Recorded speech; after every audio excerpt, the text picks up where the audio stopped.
much time and money do you really want to waste on the lost and misplaced keys? Well, the answer is 0. You're probably a lot like Austin Subaru here behind me. We're getting these guys set up with the Lot Management 360 tool. Now, what does that mean? It means that they can see their keys in real time.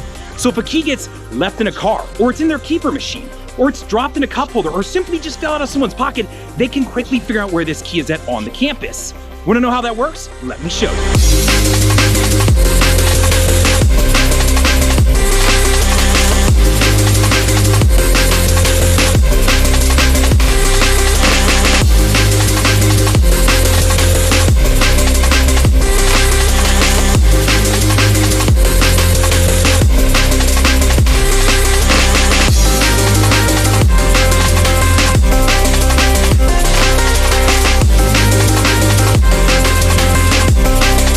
Alright guys, so step 1 to setting you up to track your keys in your cars is going to be establish a network. Now we use a LoRa-based network. So what that consists of a few different items I'm going to show you. So on the outside of the dealership, we're going to use these solar powered gateways. These are pretty awesome because they don't require power lines or anything like that. You can actually see one right behind me up there. All I've got to do is band clamp it. It'll hold about a month's worth of charge, and that's what's going to allow you to see those keys in cars as they float around in real time. Inside of buildings, next to your key machine, your pegboard, your key room, wherever you're storing your keys inside of the buildings, things like that. Interiors, I'm going to use these interior gateways. About the size of half a deck of cards plugged into a power outlet or a USB. All of these items are going to be collecting those data points, and they are going to talk to this base station, right? This is going to live typically up in the ceiling somewhere. You're probably never going to see it. This is going to hold those data points. So when you open up the app or the desktop dashboard, you're going to be able to see exactly where that key is, that car is, that jump box, that golf cart, whatever it is that you're tracking down. So let's talk about the hardware you're using to track. All right, guys, so I'm sitting inside this beautiful 2024 Subaru Forester, and I want to talk to you about the different tags that I have that you can use to track. Now, these guys specifically for the lot management side are only tracking their keys, so they're going to be using just these tags, right? So simple, about the size of a quarter. To give you an idea for scale, here's a set of keys that we've connected up to, and you can see the keeper fob on here in this, so not a huge tag, right? Reminder, if you're a keeper user, I have an integration set up with these guys, so I can pull that keeper log to see who checked it out and when they put it back in and all of that into my desktop dashboard app, so you'll be able to see that.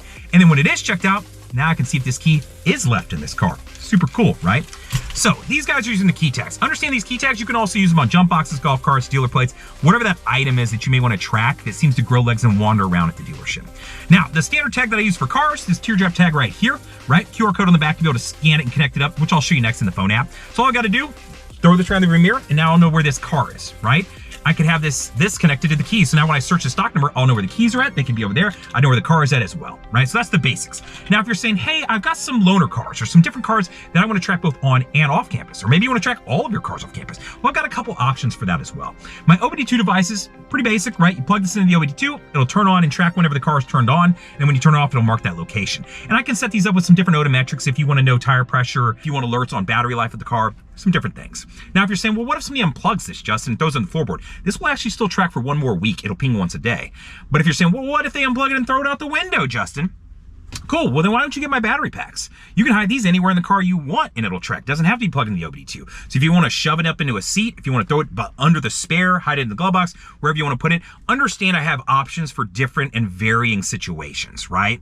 But for the basics of what these guys are doing, we're just gonna be tracking keys today. Now you may have been thinking before we hop into this phone app, this would be really kick-ass if I could use this for my service department. Well, Austin Subaru actually does. So if you haven't seen that video, feel free to jump up and click on that link and check it out. I'll also put it in the description because we can help you track your customers' keys and cars as they move through your service department as well. All right, guys, so here we are on the phone app, and I'm actually mirroring my phone up to the screen, so I want to walk you through some basics to the phone app. Now, I'm not going to show you everything. If you have additional questions, we can always go over that on a demo, but there's two important things I want to go over. One, how do I run a search, right? For all my guys who are going to be running around looking for keys, cars, jump boxes, golf carts, whatever it is that you're connecting a tag to. And then two, how do I connect a tag up to a specific piece of inventory, right?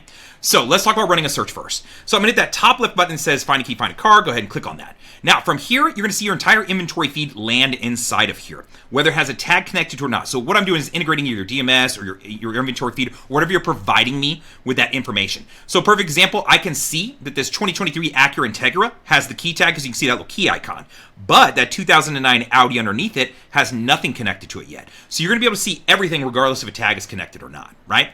Now, as far as running the search, I could click into that search bar, type in a stock number, a partial of a stock, a VIN, a partial of a VIN, right? Or I can jump over tabs and go by year, make, and model, and then search through my inventory. So this is dynamic to specifically your inventory feed. Or I can jump into this free search where it'll let me search through the descriptions of the vehicles, right? Maybe I'm searching for something specific, you know, it's a blue car, it's a this, it's a that kind of thing. So I've got a couple different ways that I can run searches. But for the sake of this, let's pretend we were looking for this 2023 Acura Integra thing up top. So I go ahead and click into it. Now, it's immediately going to do a couple things. It's going to show me on a map where that key is living, because that's what I'm searching for, or I'd have a car icon if I wanted to search for both. And then it's going to tell me, right? So this key, I can see it on the map, I can see it's in the building, and then above that it says showroom, south offices, right? So I know that it's in the south offices, and I'll appear as a blue dot when I'm on the map over here. So this way, when I get close to it, if I get there and I go, okay, I'm at the south offices, where is it now? Granularity-wise, I need to get a little bit more specific, right? Well, there's a find a tag button you can hit. If I hit this, it's going to start pinging that tag, right? So it's going to start pinging it every second. One, you're going to see the LED in it. It'll flash. So that'll give you an indication if it's sitting around. You might see, oh, there it is. And then on top of that, you're going to start hearing chirping from your phone. As you walk closer, you're going to see a white ball appear in the middle. And as you walk closer to it, that ball will move down to that dark blue, that immediate section. Or if I'm going the wrong way, it'll go into the red. It's a little bit of a game of hot and cold, but if I get over to like a key machine and I'm like, it says it's in here, I can hold it up to each drawer, and then when it goes in that dark blue and starts chirping a bunch, I know, okay, it's in there. Now, there's a couple other things I want to point out here. There's some tabs across the top here. There's an about section that's going to show you all the details of the vehicle, so it's pulling that across from your inventory feed, right? The location, which is what we were just in. Notes. This is really cool. A couple different things you can do here. I can add a note. So if I needed to say, hey, this car has a dead battery, right, and I wanted to tag my lot porter, well, guess what? I can do that. I could type in dead battery and then go find my lot porter. Maybe it was Aiden or whoever it is. Tag that person, and they'll get a notification in the app, right? So kind of cool that I can tag that. Or there's damage to the car, or, hey, I'm loaning this out, BVA, or whatever the case may be, right? Now, there's some shortcuts that we can create too, some custom dispositions. So up in the top right corner, you'll see a car with a little box on it and an arrow. If I click on that, this is where those custom dispositions will live. Now, these guys only have a couple basic ones that we set up. So take a jump box, right? Hey, you need to go jump this car, right? That applies, right? Specifically because these guys also work with this in service. So this makes sense for service of, hey, take a jump box out there if you're trying to get this car in. Or a BVA, we're loaning this car out, right? But you could add in as many as you want. So understand there's a lot of different ways you could apply this at your store. And then you could drop in notes connected to that too. BVA to this person, this deal, this is the car we're working on, whatever the case may be. So notes is a really powerful tool that you can take advantage of. Now, right next to that, the disposition button, you'll see a little set of keys with a hand. That's where you could notate that you're test driving the car, right? Super cool. It's logged in under me, so it showed that I checked the car out in test driving. Now, that applies to guys who have like a key room or maybe a pegboard where you don't have as much ability as far as seeing who checked out the keys. These guys happen to use Keeper. Now, speaking of that, I can pull that Keeper log in to this notes section. So when somebody checks that key out, it'll show in here and say, David checked out this key at this time and date, right? That timestamp. When he checks it back in, it'll show that here as well. So understand if you're a Keeper user, I can integrate that log into this phone app for you. So kind of cool, some different things here. And then tags, lastly, you'll see currently there's just a key tag. If there was 2 keys or a key in a car, you would see that on here. Not only that, you can see the battery life on there as well, right? So I can see that it's blue, it's completely full. These use a watch battery inside them. I believe it's a 2022 or something, basic watch battery. Lasts about 2 to 3 years. And it'll monitor. As it gets down, it'll go to green, it'll go to yellow, and then it'll go to red. And we're also monitoring this at back end. So when they start to get low, I can send you a notification, say, hey, I have this list of tags. They're starting to get low. We might want to look at replacing these, right? So we can pull them out of rotation for you. So just understand that there's some monitoring going on to help you out. So that's what it looks like to run a search. Now, the second part to this is if I need to connect a tag up to a specific piece of inventory, right? Maybe I just took in a trade, or maybe it's a car that lives in our feed that we want to add a tag on. How do I do that? So second button down, True Tag Management. I'm going to go ahead and click on that. Now, once I'm here, I want to go find that vehicle. So if it's already in the feed, I just got to search it out. Stock number, VIN, however I want to find it. Go find it, and then we'll add the tag. But let's for a second pretend it's not. It's a trade I just took in, or a car that we got that hasn't landed in the feed yet. Well, what do I do? Well, in the top right corner of the screen, you'll see a little like a barcode. I could walk out to that car, open up the door, and you know how there's a scannable spot right there on the door jamb? I can open this up, hit that, and scan that, right? When I scan it, it'll now add it in. It'll prompt me and go, hey, is this new or used?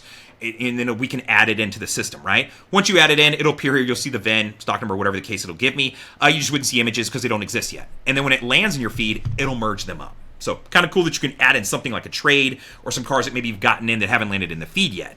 Now, once you've done that, you go here and say, okay, I need to add a key. I'm tracking this key for this car, or this car and this key, right? So let's go down to this 2009 Audi A3. So I'm going to tag the key, right? So I'm going to hit the tag a key button. Now on here, on the back of the tag, there's all these numbers and letters, but there's also this barcode I can scan, right? This QR code. If I just go ahead and click on that little barcode scanner, I can scan that tag and add it in, right? So boom, I would scan it, and they would add up. Now, this is a dead tag, so it's not going to add, but it's that simple, guys. It takes seconds to add one. And if I was doing the car, right after I did that, I would click on the tag a car button, and then come to my car tag button. Same thing on the back. I've got that little deal. Just scan it and add it. So I could walk out to a truck of cars coming in that we just bought at auction or that are brand new, have these in my pockets, and just scan and add them right there immediately. So when cars start to move through different processes, your recon process, or hey, it's going to PDI, then it's going to photos, then it's going to detail or detail photos, and then out on the lot. Anytime it's changing hands, we'll be able to see where those keys are at. Right? So there's never a chance of losing them somewhere on the lot, and then we're paying to recut keys that we haven't even listed for sale yet. So very helpful, very easy to set up and tag those things, right? So that's the basics of the phone app. Now, you'll see there's a lot of stuff on here like Recon. We offer a Recon tool. We offer a Fixed Ops tool. I've got a dashboard with all kinds of different metrics that you can see on it. When we jump over to the desktop dashboard, I'm going to show you what those metrics are and explain them a little bit more, but understand that a lot of that stuff you can access on the phone app, but the basics for the phone app are, hey, I need to connect up tags and I need to run searches. So let's hop over to the desktop dashboard. All right, guys, so here we are on the desktop dashboard, right? So you can see the campus, you can see the network, the areas that we've geo-fenced off where keys and cars may live, and I can do all kinds of different things here. I can run tilts, I can, rotate things. We can do whatever we want here, right? So we're using Google Maps here to show exactly where things are at. Now, right now I'm showing the pins. If I wanted to jump over vehicles, they do happen to track their service vehicles with this, but I can look at keys as well, or I can turn this to counts, right? So very simple as far as managing the map and understanding. And now visually, you can see that network that I was talking. We set up those gateways, and then we start creating those geofences, and we name them. Service Lot D, cells, showroom, whatever the case may be. This will all be custom to your store, and specifically your naming conventions, right? So let's go over a couple things. I can still run those searches. They live right up top here. I can search out a stock number of VIN and those tabs that we talked about searching through the notes. Over here on the left, I have a large taskbar that I can run searches and filters through. This is going to allow me to search out multiple vehicles at once, right? So if I wanted to look at all of my new vehicles or all of my tagged vehicles or tagged keys or something that has photos, right? It'll create those for me. So kind of helpful that I can do that. And then down here, if I wanted to search out like all of a specific type of car, if I was looking at all of my Subaru Foresters or all my 2024s and I want to see where they're at on the map, I could do that. So that's what that's for. So you can see where you get to the desktop dashboard, this is going to start applying at a little bit higher level than just general running searches. And let me explain that. So let's for the sake say, hey, I'm a sales manager and I'm closing down at the end of the night. Well, great news, guys. I can turn the pins on, look at the keys and go, this is where every single key is right now.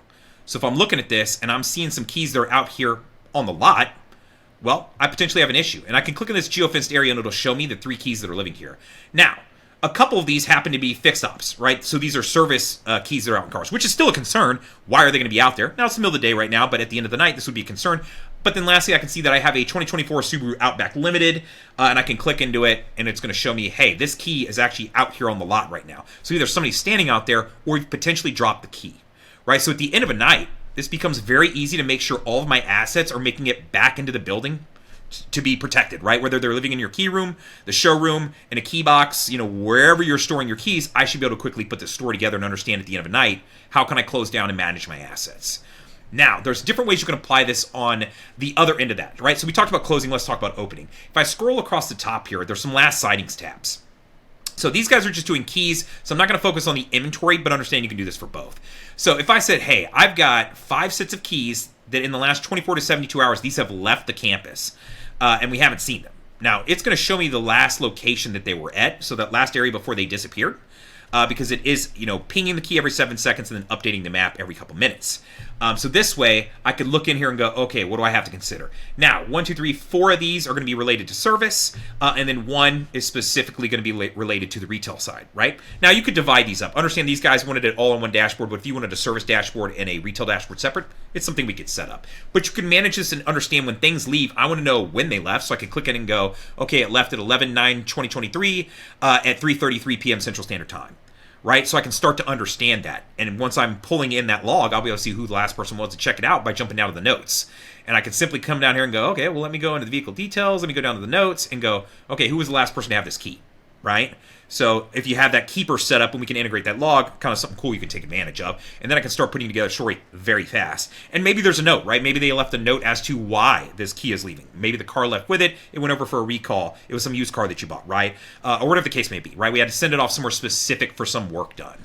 An outfitter or whatever the case may be. So understand that you can use this from a sales manager standpoint very easily, right? We can start managing assets at the beginning and the ending of any night. Now, if you're managing the overall process, right, you're saying, hey, I'm going to be the guy who's got to, how are we going to keep up with this process? How can I tell what's tagged and what isn't? Up at the top left corner right now, you're going to be able to see that. So I can see vehicle-wise new, 444 out of 621. Keys new, 538 out of 621. Now, hey, Justin, that's great, but I really need a list. So I can click on the green area, and it'll present me with a list over here, and I'm going to turn the map off real quick. So these are all the ones that are tagged. That's cool, but I want to know the ones that aren't tagged. So if I click onto this, now I can start looking at, hey, show me vehicles that don't have tags connected to them. So now I've got a list of some retail vehicles that I can look at and go, hey, we haven't tagged these yet.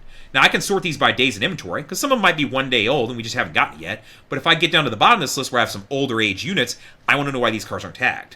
And maybe there's a note. I can get to these notes right here. I can click on them and then read what the notes are. And then this list, let's say I had this list and I wanted to send it over to somebody and say, hey, why are these 5 cars not tagged? I can export this list. Up in the top right, there's an export button I can click on. Boom, and it'll create me an Excel sheet or CSV file, and then I can shoot it over to him and go, hey, I have this list of cars. I want to talk about these. Right? So anytime you create any kind of list of vehicles, understand that you can export that list. So very helpful as far as, having reports, setting up meetings. If you have a Monday meeting that you got to talk through about specific inventory, hey, well, know that you can take advantage at any given time. So I'm going to go ahead and clear out my search here and turn the map back on. So you can see that not only can I manage this process and understand it, over here, location of inventory, this is super helpful in the sense that if I'm the retail guy, I want to look at here and go, okay, I want to look at vehicles that are currently living here and understand if I have sales vehicles that are parked in service areas. Right? So for the sake of this, I could look in here and go, okay, I'm in quadrant A, I'm in the service drive, showroom. I want to make sure that I don't have, cars parked in the service shop that shouldn't be there. It's one thing if they're a service vehicle, but if I have anything over here that's retail, well, why is it there? Can we move it? Can we get it out of the way? Has somebody misparked it? Is somebody hiding that car because they have somebody to show it to later? I want to be able to quickly know where my inventory is sitting. Same thing for keys, right? At any given point of the day, I could pull up this and go, hey, I've got a set of keys out in the parking garage. What's up with these? And it'll show me the set of keys and tell me, hey, this is on level 1 in detail EV charging. Okay, chances are we're charging the car, it's with it, right? So this way I can manage my keys and my cars and understand where they're at. And I've got these in every single geofenced area, and then I've got off-premise if something has left the campus. Related to off-premise, I will mention, I didn't mention this earlier, understand that your phone, if you're an employee, will work as part of our network. So if one of your guys accidentally goes home with a set of keys, you could shoot out a text to everybody and be like, hey, everybody open up their phone app real quick for me, and it'll ping that key and it would show up off campus. And at that point, we would then know, okay, the key doesn't completely lost. We don't need to recut it. It just happened to go home with someone. So kind of a cool thing that you can take advantage of if you run into that, because it happens, right? Every once in a while, a sales guy has 4 sets of keys, he puts 3 back and just accidentally forgets he has one in his jacket or whatever the case may be. As we come across here, locations of inventory, right? General location, uncategorized. That's kind of off-premise and on-premise, right? The last sightings tabs we just talked about, so I'm going to scroll a little bit further. Days in inventory. This is super cool if you're tracking your vehicles with us. These guys are just doing keys right now, but if you're doing vehicles, I can click on it and say, hey, show me all my old age units that are 90-plus days old, and it would present me with pin drops where they're at on the map. So it's kind of cool in the sense that if it's not selling, maybe it's not because of what it is, it's where it is, right? Kind of helpful to look at. Now, manual entries up here, they've only got 3 right now. But this is going to be anything that you tag that isn't a key or a car. So something that you've added in manually. But this is kind of a helpful way to sort out if you have like jump boxes or dealer plates. You could quickly pull up and see where all of those things are, right? And then be able to click into one and see where it's located. So kind of helpful. And then lastly, photo status. This is going to show me my cars that have photos if I click on the green area, or my ones that don't. Super helpful. What we do is we set up thresholds. So maybe you say 15 photos deems it has photos, right? And at that point, how helpful would it be that you could click on this, turn the map off, and give your photo booth guy a list of cars that he needs to go take photos of. All right, guys, so that's a quick rundown of the Lot Management 360 tool. Now, if you'd like to learn a little bit more about it, at the end of this, I will throw up all of my information on the screen, so feel free to give me a call, a text, an email, or you can set up a demo through the link that I'll leave there as well. If you want to learn a little bit more about some of the other products, things like fixed stops. These guys actually track through their customers' keys and cars through us with the fixed stops. Understand that I have videos on that. I'll actually throw a link up, and it'll be at the end that you can click on and check that out. If you'd like to talk a little bit more, like I said, feel free to give me a call, text, email. Look forward to hearing from you. Other than that, hope you're doing well. Talk to you soon. Later, guys!